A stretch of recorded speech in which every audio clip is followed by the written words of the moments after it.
Voilà. Ces personnages vont vous jouer l'histoire d'Antigone. Antigone, c'est la petite maigre qui est assise là-bas et qui ne dit rien. Elle regarde droit devant elle. Elle pense. Elle pense qu'elle va être Antigone tout à l'heure, qu'elle va surgir soudain de la maigre jeune fille noiraude et renfermée que personne ne prenait au sérieux dans sa famille, pour se dresser seule en face du monde. Seule en face de Créon, son oncle, qui est le roi. Elle pense qu'elle va mourir, qu'elle est jeune et qu'elle aussi, elle aurait bien aimé vivre. Mais il n'y a rien à faire, elle s'appelle Antigone, et il va falloir qu'elle joue son rôle jusqu'au bout. Et, depuis que ce rideau s'est levé, elle sent qu'elle s'éloigne à une vitesse vertigineuse de sa sœur Ismène qui bavarde et rit avec un jeune homme, de nous tous qui sommes là, bien tranquilles, à la regarder, de nous qui n'avons pas à mourir ce soir.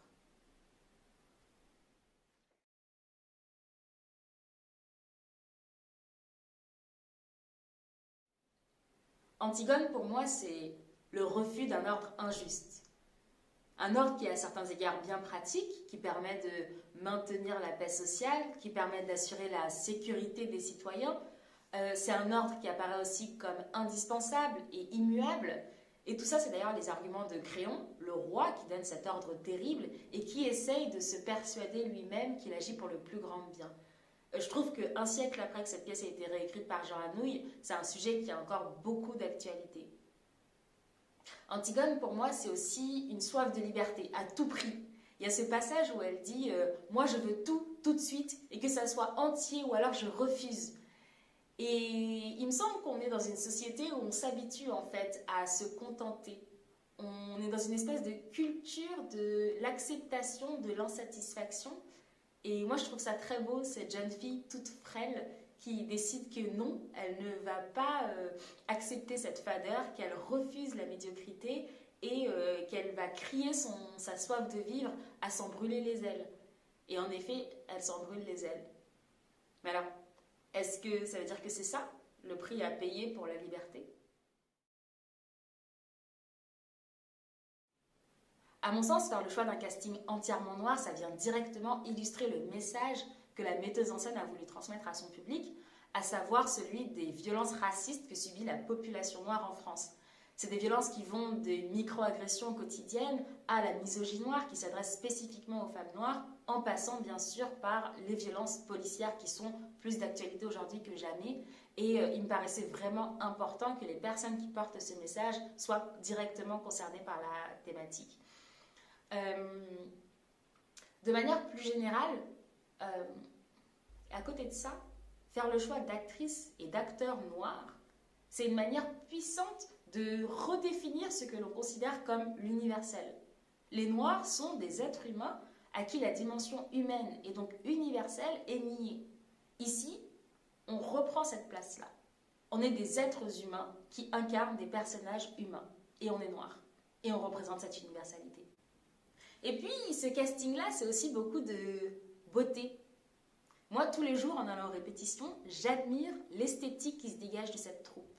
Et c'est une esthétique à laquelle le public n'est pas du tout habitué. Ce qui est dommage parce que, il faut bien le reconnaître, on est magnifique.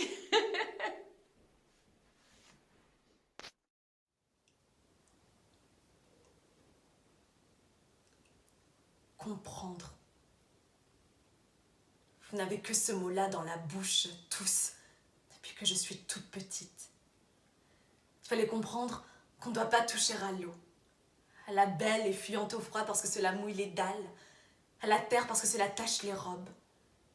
Il fallait comprendre qu'on ne doit pas tout manger à la fois, donner tout ce qu'on a dans ses poches aux mendiants qu'on rencontre, courir dans le vent jusqu'à ce qu'on tombe et boire quand on a chaud et se baigner quand il est trop tôt ou trop tard, mais pas quand on en a envie.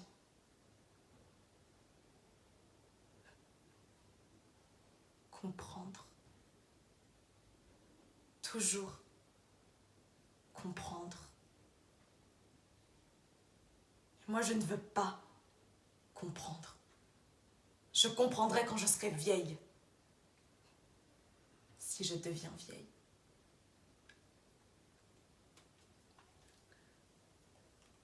Pas maintenant.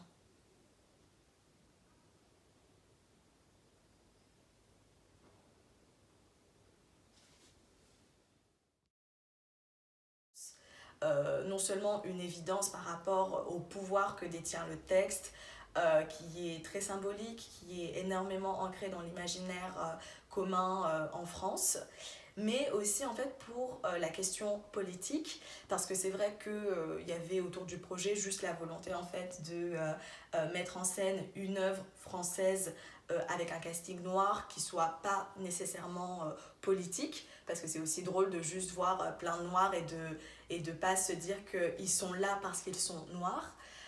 Mais c'est vrai qu'en fait, Antigone nous parlait aussi parce que tous les questionnements autour de la justice, autour de la loi et autour de la violence faisaient vraiment écho avec nos réalités, avec nos ressentis de personnes racisées en France. Et donc du coup, pour nous, ça nous semblait vraiment une évidence parce qu'ensuite, on pouvait faire certains parallèles et donc du coup, avoir une lecture qui soit autre d'Antigone pour nous en tant que casting entièrement noir. Alors, hier, d'abord, tu me demandais pourquoi j'étais venue te voir hier avec cette robe. Spectateurs en tant qu'audience, lorsqu'on allait au théâtre, c'était non seulement une audience qui était majoritairement blanche, mais aussi des comédiens qui étaient plutôt blancs. Et lorsqu'on voyait en fait des comédiens noirs, c'était soit dans des rôles mineurs, soit dans des rôles qui étaient stéréotypés. Est-ce que j'ai déjà joué avec un casting entièrement noir? Non. Ça a été une première fois pour moi et c'est une expérience que j'ai vraiment beaucoup appréciée. J'avais déjà joué dans des castings entièrement féminins autour de questions aussi qui étaient très politiques et qui articulaient les questions de genre et de classe. Mais en fait, c'est la première fois que je suis dans un projet où le casting est entièrement noir. Donc c'est vrai que c'était tellement... je pense qu'il y a aussi quelque chose d'assez gratifiant parce qu'on se retrouve dans un espace qui pour moi était un espace très safe et un espace où j'ai pu énormément apprendre des uns des autres, notamment car il y avait aussi de l'écriture de plateau et qu'il y avait toute cette réflexion justement de comment est-ce que chacun de nous on se sent à l'aise, comment est-ce que cette idée d'une Antigone avec laquelle on peut faire des parallèles, notamment autour des questions des violences policières, en quoi est-ce que ça nous parle nous. Donc c'était pas forcément quelque chose d'évident aussi pour nous tous, donc juste d'avoir cet espace-là aussi de dialogue et de création avec des membres donc, de la communauté noire, diasporique, pour moi ça a été ultra enrichissant. Et j'espère que dans le futur, je pourrai être amenée à naviguer des espaces comme ceux-ci parce que je pense et il me semble que beaucoup d'autres comédiens et comédiennes pensent de même dans la troupe que l'art est aussi quelque chose qui peut être extrêmement politique et politisé. Et donc j'espère sincèrement dans le futur pouvoir incarner d'autres personnages de ce type-là et sous cet angle-là.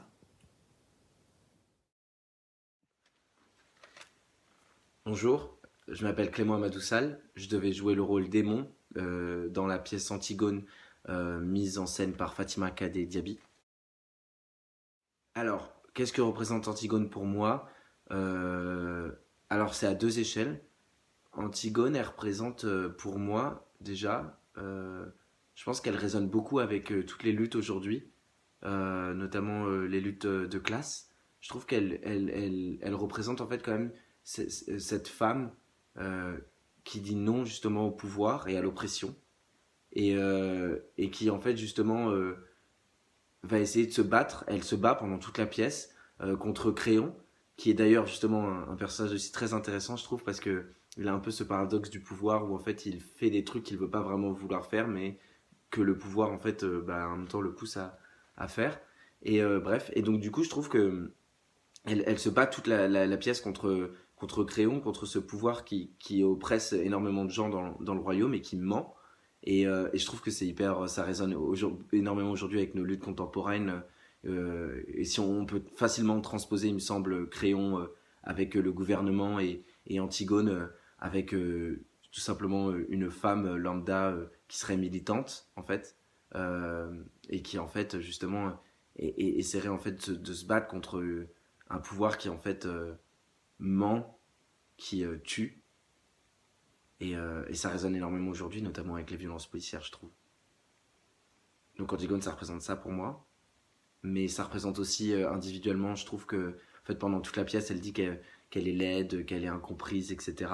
Et je trouve qu'il y a quelque chose de très touchant dans ça. Qu'en fait, justement, on essaie, en fait, dans la pièce où justement on lui donne la lumière, en fait, et qu'en fait on lui permet de parler et qu'elle a énormément de choses à dire en fait et qu'elle a énormément de choses à crier et en fait ça c'est pour moi c'est aussi symbolique de énormément de personnes énormément de femmes notamment dans le monde euh, qui en fait ont beaucoup de choses à dire et en fait on leur laisse pas la parole. Encore là et je t'avais déjà pardonné. À qui l'avais-tu volé ce parfum? Iceman. Et le rouge à lèvres, la poudre, la belle robe. Aussi. Quel honneur t'étais-tu faite si belle. Je te le dirai. Oh, mon chéri, comme je... Pourquoi c'est important d'avoir un casting complètement noir? Pour moi, c'est hyper important en fait, notamment dans la pièce d'Antigone. Bah, déjà, moi j'ai un truc à dire, c'est merci Fatima. Merci de nous avoir, d'avoir été l'instigatrice de cette aventure. Parce que quand bien même elle n'a pas pu se finir complètement, c'était quand même, je trouve, assez magnifique. Dans le simple fait que, en fait, aujourd'hui en France, il y a très peu, voire pas du tout, de troupes, troupes, de compagnies, de collectifs complètement noirs, complètement racisés, et notamment sur encore plus des pièces classiques. Et du coup, je trouve ça très intéressant, ne serait-ce que pour la représentation, parce que en fait, il y a énormément de jeunes aujourd'hui en France qui en fait se diraient, ah, bah moi j'aimerais bien faire du théâtre ou du cinéma, etc. Mais en fait, ils se voient pas. En fait, ils se voient pas dans la télé ou ne serait-ce que dans des pièces de théâtre. On n'en voit pas tant que ça en fait des racisés, ou alors on les voit souvent cantonnés dans les mêmes rôles. Et donc là, je pense que ça fait pour des jeunes de voir des castings complètement noirs, ça peut faire énormément de bien, du bien. Et je pense que ça peut se dire, ah bah en fait moi aussi je peux le faire. Et, euh, et du coup, déjà de un en termes de représentation, et deux, je trouve en termes d'histoire, en fait, je trouve que c'est intéressant de pas revisiter l'histoire, mais de se la réapproprier quelque part. Parce qu'en fait, on voit très peu de scènes de pièces classiques en fait avec des noirs. Et c'est assez problématique, je trouve, parce que on va pas du tout, par exemple, si un blanc joue Othello, ça va déranger personne. Mais si un noir va jouer Roméo, le misanthrope, enfin que sais-je, ça va quand même être assez. Les gens, ça va choquer un peu les gens en fait, alors que il aurait pu être noir en fait. Et je trouve que c'est intéressant aussi de se réapproprier cette histoire et parce que c'est aussi notre histoire, parce qu'on est aussi français en fait, et voilà. Euh, Ensuite, j'ai pas de choses spéciales à dire autour d'Antigone. Les autres devaient faire un monologue. Moi, j'avais pas de monologue en tant qu'aimon. Mais il y a la toute fin d'une des dernières scènes où je suis en train de m'engueuler avec Créon. Et puis je la trouve très touchante. Enfin, je la trouve très touchante et je trouve ça très fort ce qu'il dit. Aimon à son père, la désillusion qu'il a. Du coup, je vais le dire. Voilà. Euh, c'est déjà fini. Cette grande force et ce courage. Ce dieu géant qui m'enlevait dans ses bras et qui me sauvait des monstres et des ombres, c'était toi? Cette odeur défendue et ce bon pain du soir sous la lampe quand tu montrais des livres dans ton bureau, c'était toi, tu crois? Tous ces soins, tout cet orgueil, tous ces livres pleins de héros, c'était donc pour en arriver là? Être un homme, comme tu dis, est trop heureux de vivre? Père, ce n'est pas vrai. Ce n'est pas toi. Ce n'est pas aujourd'hui, nous ne sommes pas tous les deux au pied de ce mur où il faut seulement dire oui. Tu es encore puissant, toi, comme lorsque j'étais petit. Père, je t'en supplie. Je t'admire, que je t'admire encore. Je suis tout seul. Et le monde est trop nu si je ne peux plus t'admirer.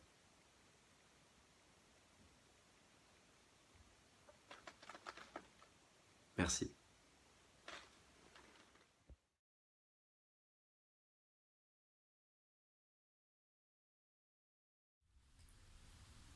Ils nous hueront, ils nous prendront avec leurs 1000 bras, leurs 1000 visages et leur unique regard. Ils nous cracheront à la figure. Et il faudra avancer dans leur haine, avec leur odeur et leur rire jusqu'au supplice.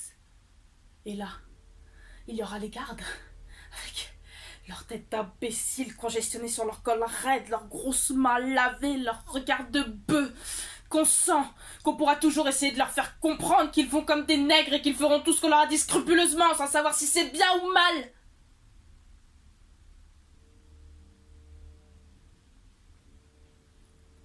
Et souffrir.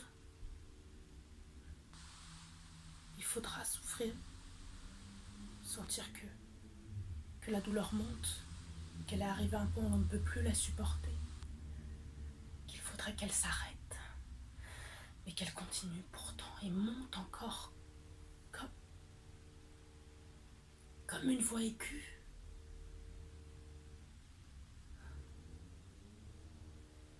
Je ne peux pas.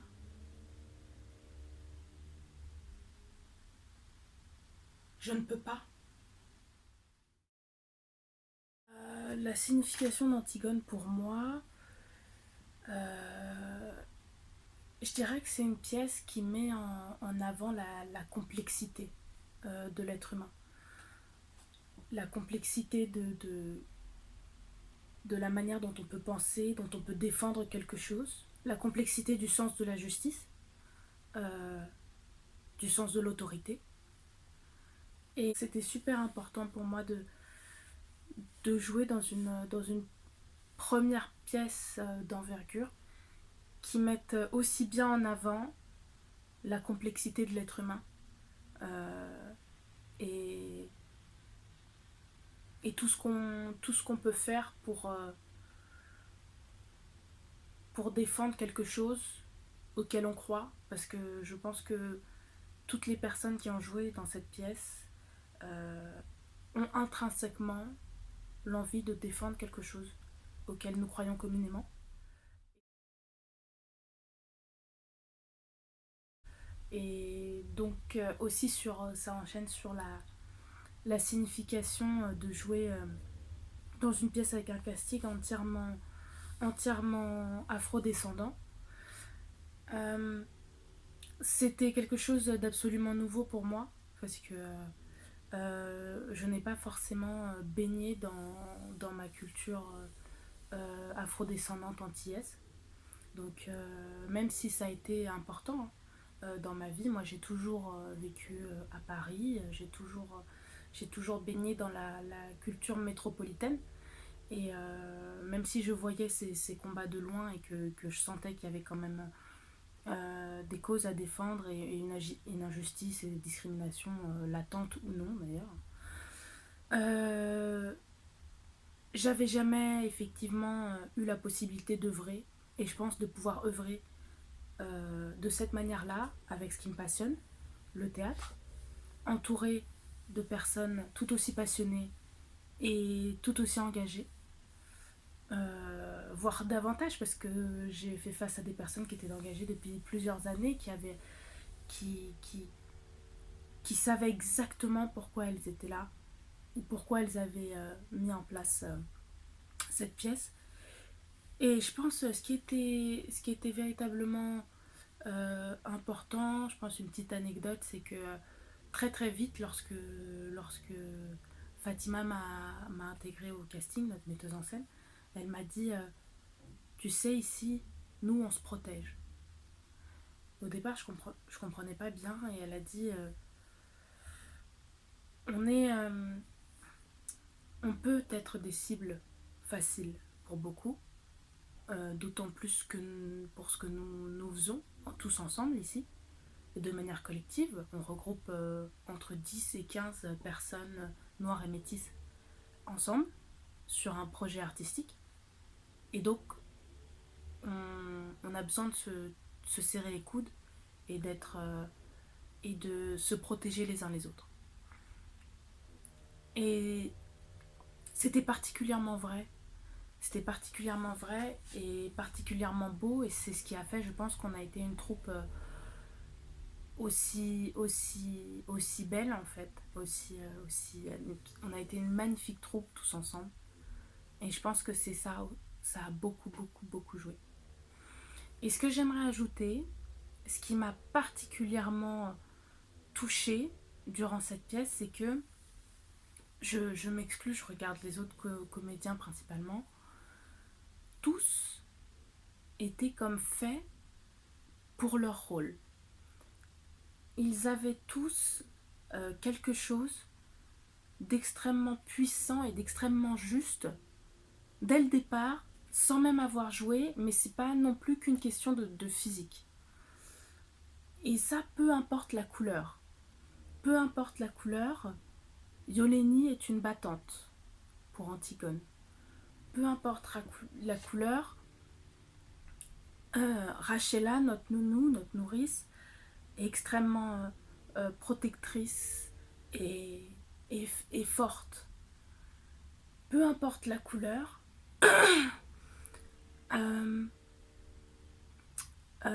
Lewis, notre créon, a une autorité naturelle. Et ça, je pourrais le faire pour chacun des membres du casting. Et c'était... donc, de voir la pièce, ça prenait encore plus aux tripes de voir des personnes qu'on n'aurait pas mises là. On le sait, c'est pour ça qu'on l'a fait. On n'aurait pas été choisi pour faire ces rôles-là, du fait de notre couleur. J'aurais pas été choisie pour faire Ismène. Parce que ça serait pas venu à l'idée de caler une pièce qui a été initialement représentée pour faire face à l'expression de la résistance et de la Seconde Guerre mondiale et de la collaboration. On n'aurait pas pensé à m'y mettre. Donc, je pense que c'était d'autant plus important qu'on puisse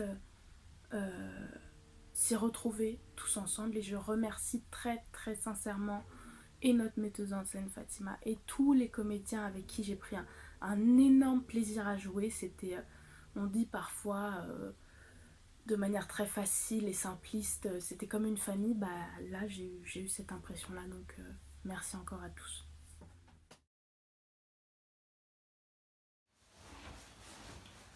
Antigone de Jean Anouilh, le garde extrait. Eh ben voilà, chef, le cadavre.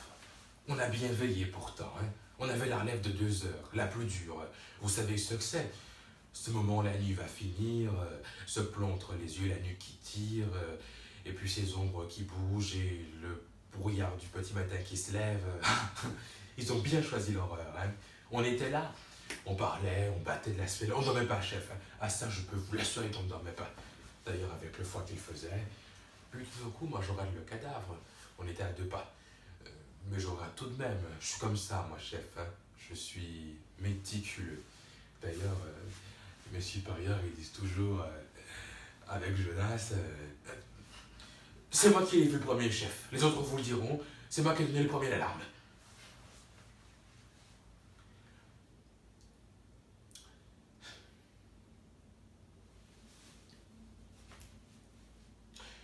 Chef, les autres vous le diront. On avait dégagé le corps à mon retour. Mais avec le soleil qui commençait à chauffer, comme il commençait à sentir, on s'est mis sur une petite hauteur plus loin pour être dans le vent. On se disait qu'en plein jour, on ne risquait rien. On avait pourtant décidé qu'il y aurait toujours un de nous deux qui le regarderait. Mais à midi, en plein soleil, et puis l'odeur qui commençait à monter depuis que le vent était tombé, c'était comme un coup de massue. J'avais beau écarquiller les yeux, ça tremblait comme de la gélatine, je voyais plus. Puis je vais au camarade lui demander sa chic. Le temps que je me la cale dans la joue, chef, le temps que je lui dise merci, je me retourne, elle était là, à gratter avec ses mains, en plein jour. Elle devait penser qu'on ne pourrait pas la voir. Et quand elle a vu que je lui courais dessus, vous croyez qu'elle s'est arrêtée? Qu'elle a essayé de se sauver, peut-être? Non. Elle a continué comme si elle ne me voyait pas arriver. Et quand je l'ai empoignée, elle se débattait comme une diablesse. Elle voulait continuer encore, elle disait, elle me criait de la laisser, elle disait que le corps n'était pas tout à fait recouvert. On a découvert le corps et, comme de juste, on a passé la relève et sans parler de rien, on est au niveau de la nuit. Chef, voilà.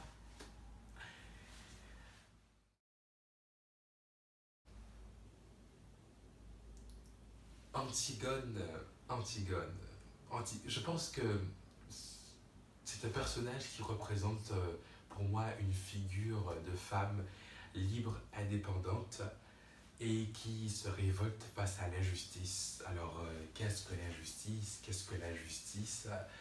Et comment finalement s'indigner de systèmes, de traditions et surtout aussi de ceux qui ont ce monopole de l'autorité, de la violence légitime. Je pense que ce sont des notions qui sont traversées par cette œuvre et qui aujourd'hui ont beaucoup de sens. Et c'est même d'ailleurs, je pense, un sujet qui est presque éternel et qui retrouve beaucoup de résonance dans le passé et aujourd'hui et encore plus en ces périodes.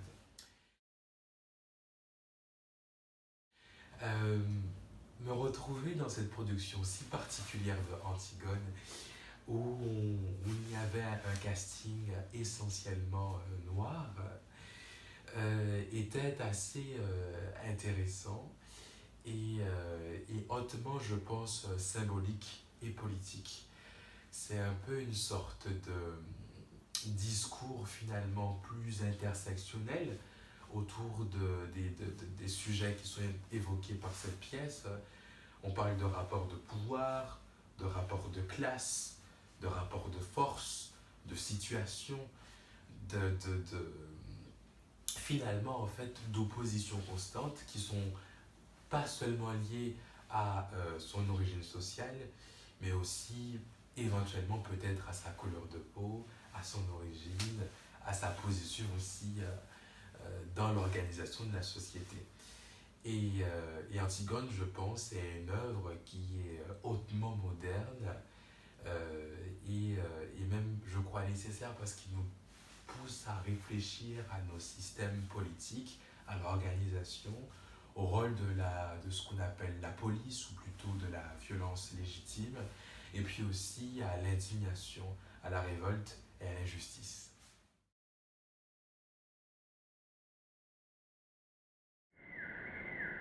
Je vais vous jouer un des monologues de Créon. Ce monologue se situe au début de la pièce, après que celui-ci ait appris qu'Antigone avait essayé d'enterrer son frère. L'orgueil de type. Tu es l'orgueil de type. Oui, maintenant que je l'ai trouvé au fond de tes yeux, je te crois. Tu as dû penser que j'allais te faire mourir. Et cela te paraissait un dénouement tout naturel pour toi, orgueilleuse. Pour ton père non plus, je ne dis pas le bonheur. Le malheur humain, c'était trop peu. L'humain vous gêne aux entournures de la famille. Il vous faut un tête-à-tête avec le destin et la mort. Et tuer votre père et coucher avec votre mère et apprendre tout cela après mot à mot. Avidement, quel breuvage, hein! Les mots qui vous condamnent. Comme on les boit goulamment quand on s'appelle Oedipe ou Antigone. Et le plus simple après, c'est encore de se crever les yeux et d'aller mendier avec ses enfants sur les routes. Eh bien non! Ces temps sont révolus pour Thèbes. Thèbes a droit maintenant à un prince sans histoire. Je m'appelle seulement Créon, Dieu merci. J'ai mes 2 pieds par terre, mes 2 mains enfoncées dans mes poches. Et puisque je suis roi, j'ai résolu, avec moins d'ambition que ton père, de rendre l'ordre de ce monde un peu moins absurde si c'était possible. Alors écoute-moi bien. Tu es Antigone. Tu es la fille de Deep Swat, mais tu n'as que 20 ans. Il n'y a pas longtemps encore, tout ceci se serait réglé avec du bon pain sec et une paire de gifles. Te faire mourir. Tu ne t'es pas regardé. Grossis un peu pour faire un beau garçon à aimant. Thèbes en a besoin plus que de ta mort, je te l'assure. Tu vas rentrer chez toi tout de suite. Faire ce que je te dis, te taire. Il ne me faudra pas du regard comme cela. Tu me prends pour une brute. Je t'aime bien tout de même avec ton sale caractère. N'oublie pas que c'est moi qui t'ai offert ta première poupée il n'y a pas si longtemps.